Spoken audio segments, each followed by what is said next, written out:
Edmund Burke used to say these words: the only thing that's needed for the triumph of evil is for people of goodwill to do nothing.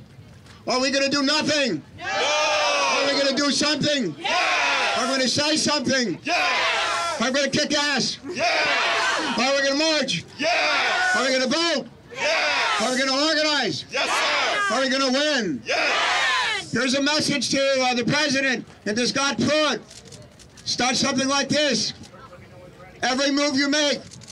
We're here! No, I want you to repeat after me. Every move you make. Every move you make! Every breath you take. Every breath you take! Every step you take. Every step you take! Every vow you break. Every vow you break! We'll be watching you. We'll be watching you!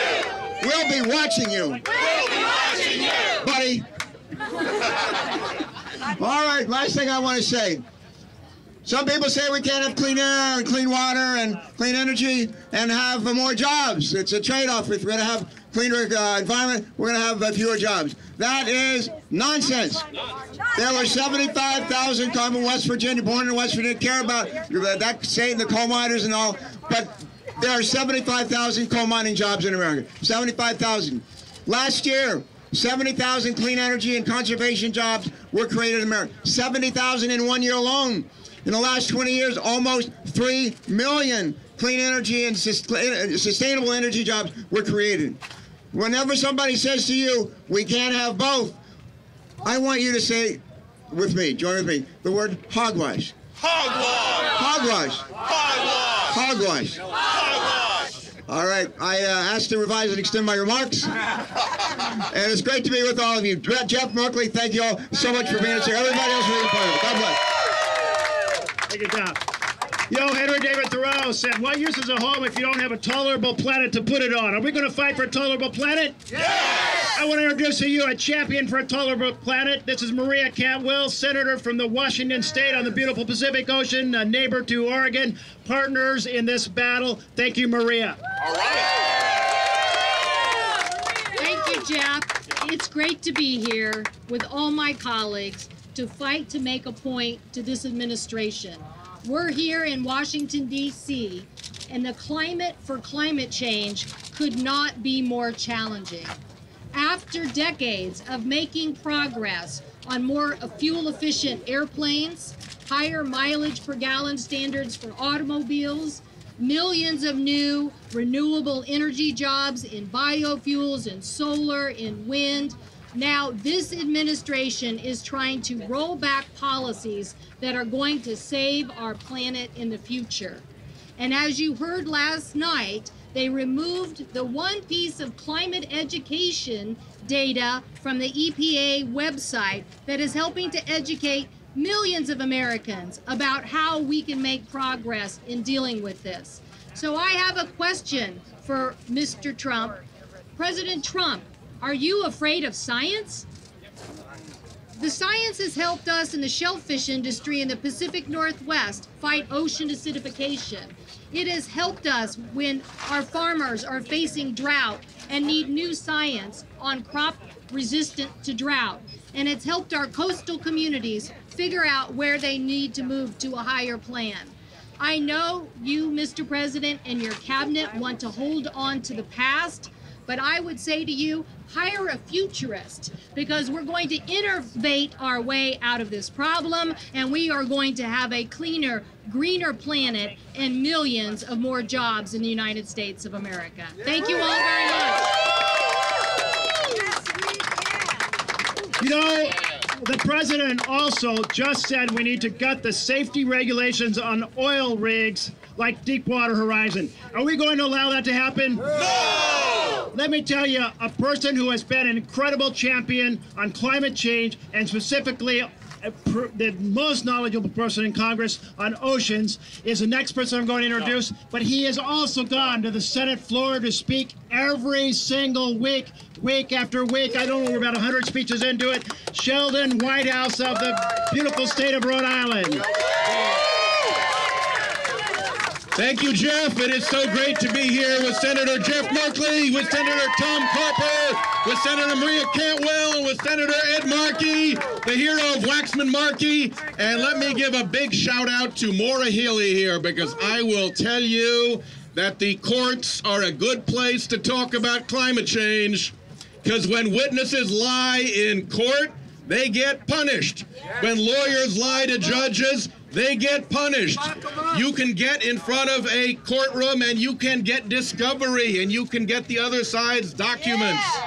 Courts are great places, and I am so glad that our attorneys general are standing up on this issue, that children out in Oregon are standing up on this issue, and pretty soon we're going to discover that shareholders of these companies across the country are going to have to stand up on this issue, because they have not been telling the truth about what their reserves are all about. Those reserves need, as Jeff said, to stay in the ground. So we got 3 forms of pollution we need to worry about. We have got the pollution of our atmosphere and oceans from carbon dioxide, and we are going to stand up and make sure that we keep a survivable planet.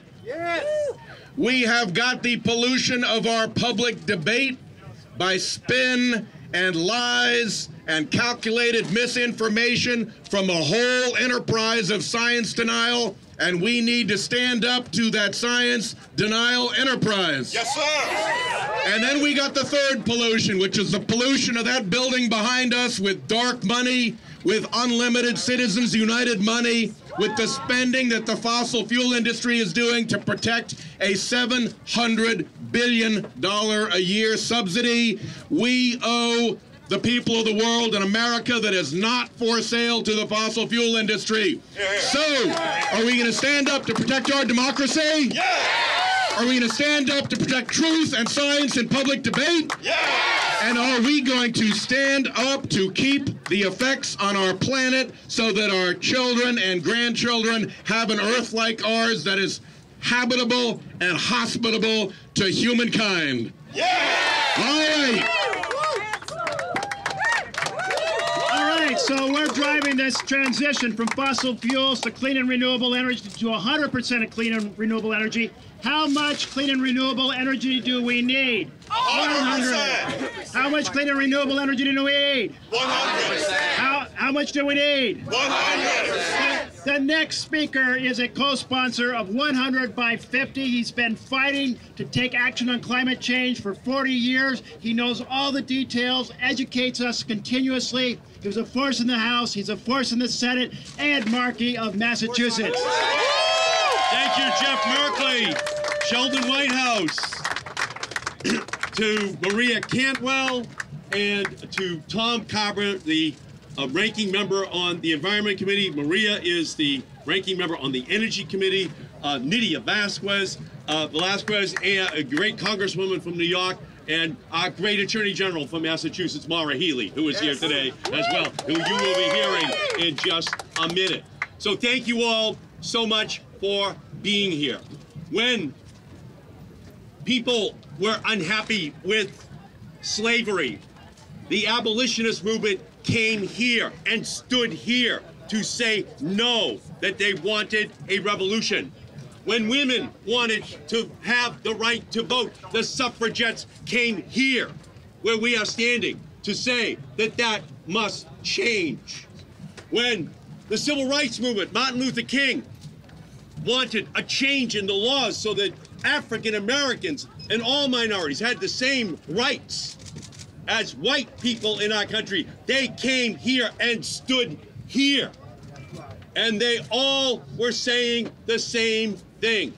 Free at last, free at last. Thank God Almighty, free at last. And that, ladies and gentlemen, is what the Green Revolution is now saying about fossil fuels. Free at last, thank God Almighty, free at last. They will not stop this wind and solar revolution. They will not stop this all-electric vehicle revolution. They will not stop this energy efficiency revolution. They will not tell the green generation any longer that they are not going to have a planet that is safe and clean and non-polluting.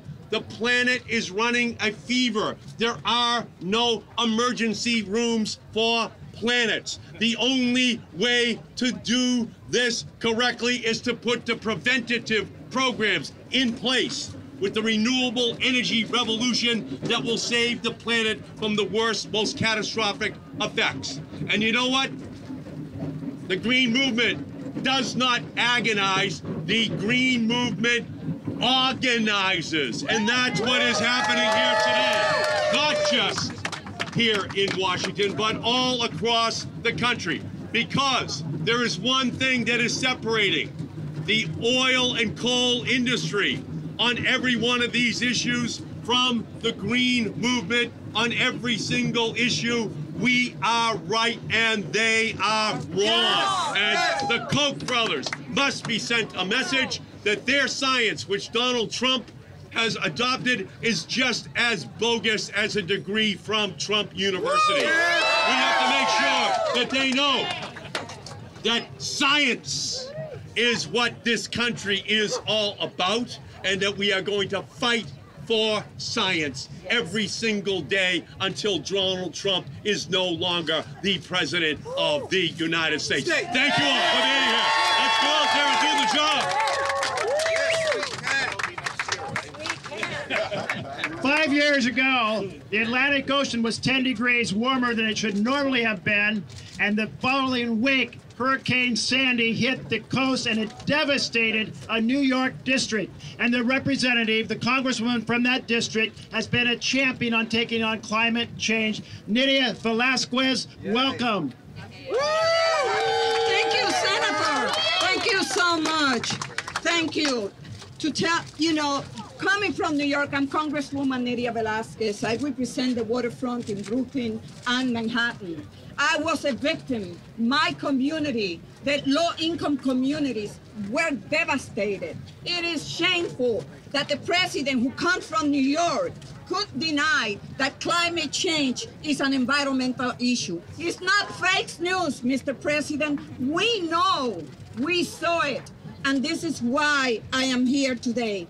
This is an inspiration to see so many young people, seniors, women, Black, Latinos, Native Indian, fighting to make sure that we resist, that we reject the ill policies coming out of this administration. It is shameful that what we see, the prerequisite for the presidents to make any appointment to lead any of the federal agencies is how much that person hates or is committed to destroy the very agency that they are going to lead. And we are here to say, not under our watch. It will not stand. It will not stand. So to all of you, thank you. We must organize, we must resist, and today we march. God bless you. Thank you so much.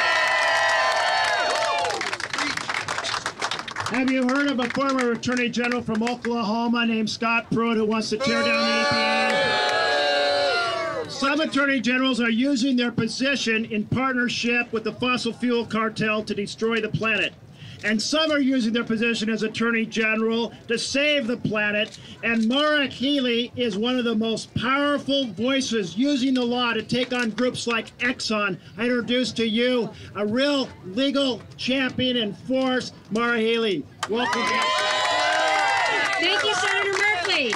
I am so honored to be here today at the People's March, be with all of you, be with all these tremendous leaders who have spoken out, who have stood up, and who are here today in solidarity with all of you. As a state attorney general, my message is simple. This administration has engaged in an all-out assault on the environment, climate, and science. And I am here today, my message to the president and my message to Scott Pruitt is it's not going to happen on our watch. We will resist, we will stand up, and we will not stand by and allow you to dismantle the important progress that has been made and the work that we need to do as we go forward. As states, we know how important this is. We've done this before, we'll do it again. 2 weeks ago, we celebrated the 10th anniversary of Massachusetts versus EPA.